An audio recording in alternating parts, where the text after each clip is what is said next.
किसी गांव में एक किसान रहता था। इस संसार में वह बहुत ही गरीब था। उसके पास जमीन का एक छोटा सा टुकड़ा था जिस पर वह खेती करता था। उसका गुजारा अत्यंत कठिन तरीकों से होता था। एक दिन सूरज की गर्मी चरम सीमा पर थी, परंतु किसान हमेशा की तरह खेत में काम कर रहा था।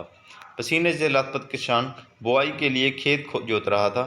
इसी बीच खेत में खुदाई करते समय जमीन से एक छोटा सा लकड़ी का बक्सा मिला। किसान ने सावधानी से बक्से को निकाला। पहले तो उसके समझ में नहीं आया कि बक्से का क्या करें। आखिर उसने बक्से को खेत के बाहर रख दिया। उसे साफ करके जो रोटियां वह घर से लाया था वह बक्से में रख दी और अपने काम में जुट गया। दोपहर को जब वह खाने के लिए रोटियां निकला के बक्से के पास गया तो हैरान रह गया। उसमें रोटियां ही रोटियां भरी हुई थी। तब किसान को पता चला कि वह जादुई बक्सा था जिस पे जो भी चीज़ डालो उसका 80 गुना होकर बाहर आता। जैसे एक मूंगफली का दाना डालो तो तुरंत उसमें से 80 दाने निकल पड़ते। किसान ने तृप्त होकर खाना खाया और उसके बाद किसान संतुष्ट होकर बक्से को घर ले आया। बक्सा मिलने के बाद किसान बहुत खुश था। उसे लगा कि उसके सब दुख अब दूर होंगे। वह लालची नहीं बल्कि धैर्यवान व्यक्ति था। उसने बक्से का दुरुपयोग नहीं किया। उसे जब भी किसी चीज़ की ज़रूरत होती तो बक्से से तुरंत प्राप्त कर लेता। समय गुजरने के साथ साथ उसके बक्से के बारे में गांव के जिमींदार को पता चला। जिमींदार बेहद लालची था और उसे लगा कि ऐसी ही जादू चीज़ पर तो उसका अधिकार होना चाहिए। उसके आदेश पर जिमींदार ने लेट किसान को पकड़ ले आए।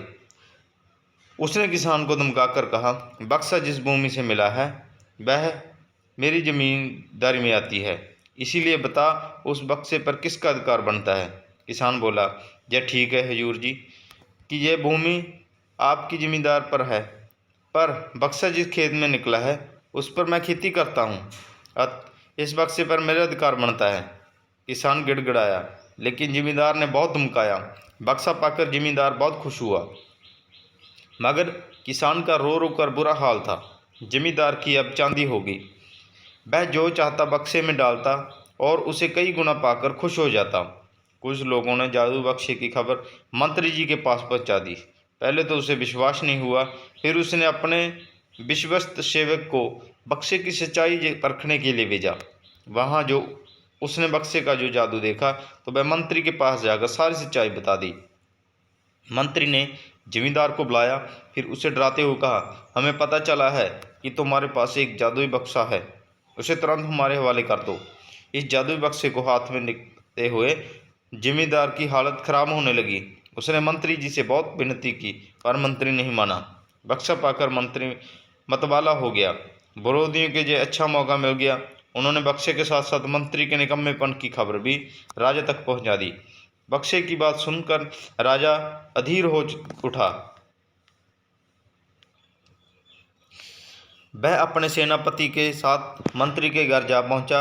उसने कहा, देश की सारी जमीन राजा की होती है, इसलिए जादुई बक्से पर भी उसी का हक है। मंत्री ने बिना देरी किए बक्सा राजा को दे दिया। जादुई बक्से को पाकर राजा प्रसन्न हो गया। उसने पहले राजा ने अपनी बक्से की मदद से अपने खजाने की वृद्धि की, फिर राजा को इस बक्से की सुरक्षा को लेकर चिंता हुई। राजा हर कीमत पर इस बक्से को अपने साथ रखना चाहता था। राजा ने सोचा कि इसका रहस्य ज्ञात करना चाहिए कि आखिर इस बक्से में क्या है। यह जानने के लिए राजा उसमें प्रवेश कर बैठा। जब बाहर निकला तो उसके पीछे पीछे 80 राजा बाहर निकले। असली राजा का कुछ पता ही नहीं चलता था। वह राज सिंहासन के कब्जे के लिए एक दूसरे से लड़ने लगे। यह जानकर किसान को बहुत दुख हुआ। वह अपने आप को कोसने लगा कि कितना अच्छा होता कि मैं बक्से को ज़मीन में ही गड़ा रहने देता। दोस्तों, इस कहानी से हमें क्या शिक्षा मिलती है कि लालच बुरी बला है। और अगर आप हमारी यूट्यूब चैनल पर नए हो तो आप हमारे चैनल को सब्सक्राइब करें और साथ में दिए हुए वेलकम घंटी के बटन को ज़रूर दबाएं, ताकि हमारी हर एक वीडियो का नोटिफिकेशन आप तक ज़रूर पहुंचे। और आपको जो भी स्टोरी में समझ आया है वो कमेंट करके ज़रूर बताएं। धन्यवाद।